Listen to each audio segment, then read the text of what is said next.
Hi everyone, welcome to my channel. My name is MJ and this is my first time to post something on YouTube.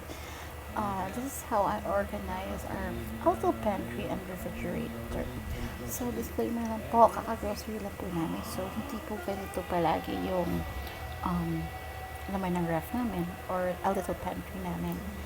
Hope you like it, enjoy, and stay safe. And please don't forget to like, subscribe, and share. Thank you. Bye-bye.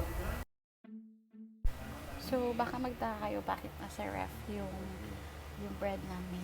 It's to make the expiration date longer para mas ma-stock siya namin. Tapos, yung face mask ko sa ref ko rin nilalagay para cold siya pag nilalagay siya sa mukha. Tsaka, syempre, expiration date din.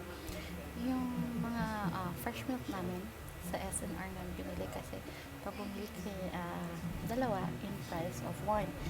Same din po yung mga container namin. Nakasale po siya sa SNR. I think original price is 999. Uh, Bale 499 na lang siya. So, ang laking discount. Yun.